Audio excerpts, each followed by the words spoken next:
Bonjour à tous et bienvenue sur la chaîne YouTube où on parle de pédocriminalité sans aucun tabou. Cette vidéo sera la partie 2 pour Inceste, le poids du secret. Simplement, il y aura 4 vidéos et non 3 comme je l'avais annoncé dans la vidéo précédente parce que quelqu'un m'a écrit et m'a dit que j'oubliais le conflit de loyauté. Et je me suis dit, ouais, carrément que ça pourrait rentrer dans le poids du secret. Parce que, en effet, ça explique pourquoi une victime ne parle pas tout de suite. Pour ceux qui ne savent pas ce que c'est le conflit de loyauté, c'est quand vous devez prendre une décision à la place de l'un de vos proches. Dans le cas en fait de l'inceste, c'est quand l'enfant doit prendre une décision et donc trahir les adultes qui l'entourent. Je parle du cas de l'inceste parce que ça peut être autant les parents, les grands-parents, mais aussi ça peut être les proches, parce qu'il y a des gens qui vivent des incestes dans leur famille d'accueil. Bonjour Pixel. Oui.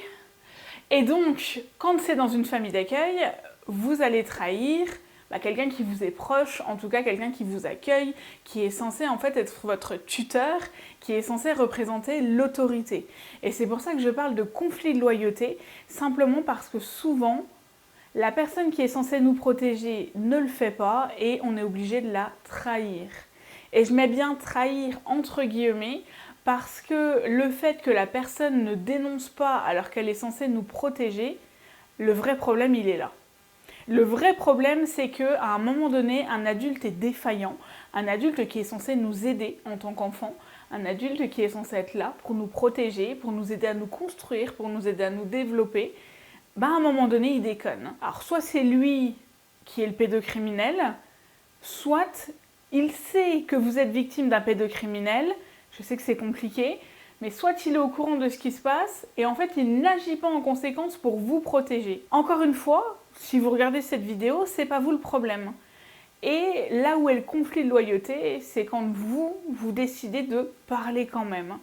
Moi, dans mon cas, le conflit de loyauté a été quand j'ai décidé d'aller déposer plainte. On m'avait demandé de ne pas le faire, on m'avait dit qu'on pouvait régler ça autrement, on m'avait dit qu'on s'était occupé de tout, et concrètement, rien n'avait été fait. Donc le conflit de loyauté s'est fait le jour où j'ai déposé plainte, où j'ai osé sortir l'énorme secret de la famille. Si vous vous demandez finalement ce que c'est un conflit de loyauté, c'est que vous êtes victime, et que comme vous devez prendre la décision à la place de l'adulte qui est quelque part votre référent, surtout moi dans le cas où c'était le père de ma mère, il a fallu prendre une décision et donc sortir ce fameux gros secret, comme je le disais, de la famille. Et là où il y a eu conflit de loyauté, c'est que normalement c'est quelque chose qui aurait dû rester dans la famille et que beaucoup de gens fonctionnent comme ça en disant c'est pas grave, on va régler ça entre nous. Ça marche pas comme ça et c'est pour ça d'ailleurs qu'il y a la justice. C'est parce qu'il faut une personne neutre pour dire moi j'ai pas d'attache, moi c'est pas mon père, c'est pas mon grand-père, c'est pas mon professeur, c'est pas la personne qui a fait ça pour moi, parce qu'il faut savoir que souvent les pédocriminels sont très attachés à leurs victimes. En fait, elles font vraiment partie de leur cercle proche dans 80% des cas. Et moi, par exemple, dans mon cas, et je donne vraiment cet exemple qui est très parlant, tout le monde était persuadé que j'avais une relation particulière avec le père de ma mère. La relation n'était absolument pas particulière.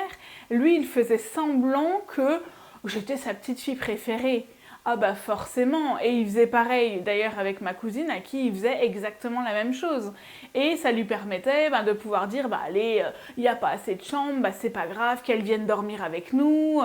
Et on en parlait encore il n'y a pas si longtemps que ça avec une proche et elle me disait mais c'est vrai que maintenant que tu le dis, tout ça nous on s'en rendait pas du tout compte, mais maintenant qu'on le voit, on sait à quel point c'est pervers. Et donc moi dans mon conflit de loyauté, si j'allais parler, déjà, on me disait qu'on n'allait pas me croire, mais en plus, j'allais trahir cette pseudo-relation petite fille grand-père. Donc, lui faisait semblant de m'aimer comme sa petite fille préférée, et moi, j'avais la sensation que du coup, si je parlais, j'allais détruire cette relation. Mais cette relation n'existait pas, c'était de la manipulation. C'était pour m'éviter de parler et créer un conflit de loyauté. Comprenez-le bien, si vous avez l'impression que votre enfant qui est victime s'entend super bien avec la personne qui lui fait ça, ce ne sont que des apparences. À aucun moment donné, la victime ne peut aimer son agresseur. C'est pas possible. Mais vraiment pas. Si vous avez l'impression qu'ils ont un lien assez spécial, qu'ils ont vraiment un lien fort, etc., ce n'est que de l'illusion et tout ça, c'est des on-dit de l'agresseur. Demandez donc à l'enfant ce qu'il en pense réellement. Moi, en tant qu'enfant, quand on me demandait si j'aimais le père de ma mère, non, je le détestais. Et quand on me disait mais oui, mais tu traînes toujours avec, non, non, je ne traîne pas toujours avec, il me colle, c'est pas pareil. Et il est toujours dans mon espace vital parce que déjà, il veut m'empêcher de parler, il veut maintenir une pression, donc de la manipulation pour m'empêcher surtout de parler, mais en plus surtout, il veut garder la main mise sur moi. Et ça, il faut vraiment bien le comprendre, d'où le conflit de loyauté. Et c'est hyper important parce que je me suis rendu compte que j'avais oublié cet aspect-là. Mais vous pouvez le vivre dans plein de moments de votre vie. Vous pouvez avoir un conflit de loyauté en tant que salarié avec votre employeur. Vous pouvez avoir un conflit de loyauté envers votre meilleur ami. Vous pouvez avoir plein de choses. Si demain votre meilleur ami va tuer quelqu'un, vous allez avoir un conflit de loyauté si vous allez le dénoncer. Et en fait, c'est tout des choses où ça paraît totalement logique en dehors de l'inceste que d'aller dénoncer une personne qui a fait quelque chose de mal, parce que si la justice est là, c'est pas pour rien. Et pourtant, et c'est vraiment quelque chose qu'on observe dans l'inceste, quand il s'agit d'inceste, et donc dans 80% des cas des proches, d'un seul coup, la victime, ça devient la méchante de l'histoire. Est-ce que vous trouvez ça normal? Et j'ai trouvé ça hyper intéressant, finalement, de développer cet aspect-là, parce que beaucoup de personnes proches des victimes n'arrivent pas à comprendre ce conflit de loyauté. Alors, j'attends vos avis, j'attends de voir ce que vous en pensez, mais dites-moi si vous aussi, vous avez vécu exactement la même chose en tant que victime, ou si, en tant que proche de victime, vous vous êtes dit à un moment donné, je comprends pas, pourtant ils avaient une super bonne relation. Ouais, mais c'était pas dans les deux cas, enfin, c'était pas dans les deux sens. Je vous laisse réfléchir à tout ça, et je vous dis à la semaine prochaine.